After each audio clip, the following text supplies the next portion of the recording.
এই কংসৰ কৰ্তব্যবোধ ৰোধ কৰিব।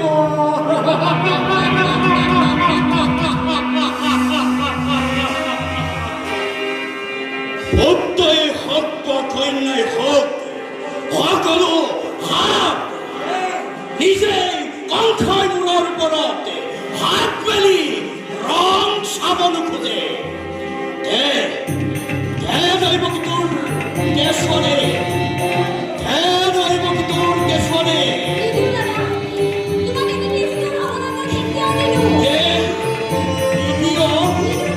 কংসকুন্দৰী এতিয়াও চিনি নাপালি।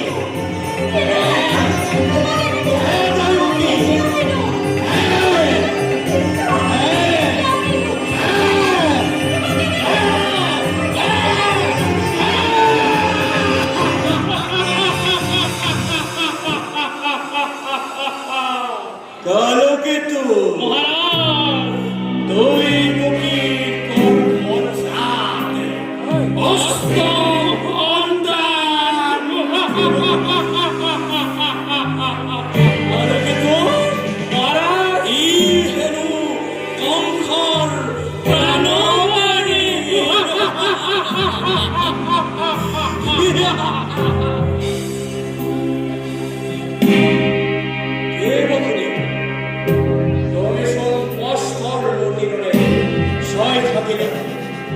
আৰু খন্তে খেৰি মধ্যভূমিলৈ চাই থকাছিল।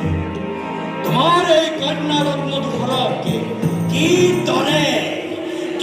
দৰে পতত সাৰি অন্তিম লীলা সমাপন কৰি দিওঁ।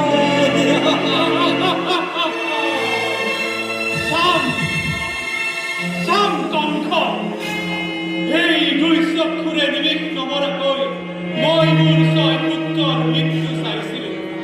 আজিও ঠিক সেইদৰে অন্তিম বাৰৰ বাবে আনন্দ মনেৰে সেই কন্যা সন্তানটিৰ অন্তিম লীলা চাবলৈ বহুতে প্ৰস্তুত। তেন্তে চাই থকা বসুদেৱ আকাশৰ দেৱতা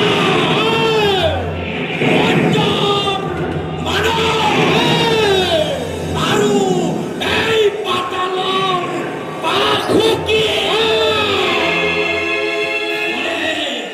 কোনে আজি এই কংসৰ হাতৰ পৰা এই সন্তানটিক ৰক্ষা কৰে?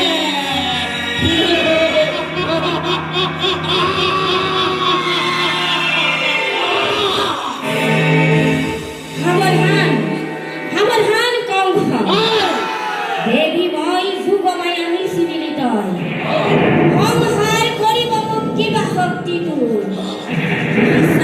চেষ্টা ব্যথা হ'ল সকলো যতন, য'তে ত'তে কালি মাজ নিশা নিৰাপদে জন্মিছে প্ৰাণ সন্তা তোৰ।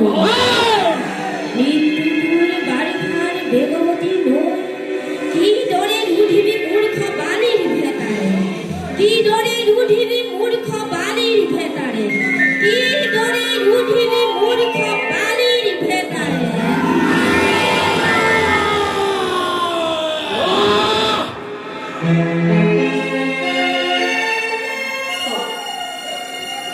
দেৱতাৰ দিব্য পঞ্চৰাই শক্তি দেৱতামদিলে এই কংসৰ বুকুত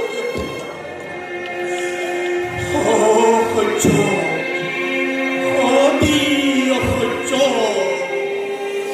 জ্বলি গ'ল পুৰি গ'ল সমগ্ৰ শৰীৰ শেষ হৈ গ'ল।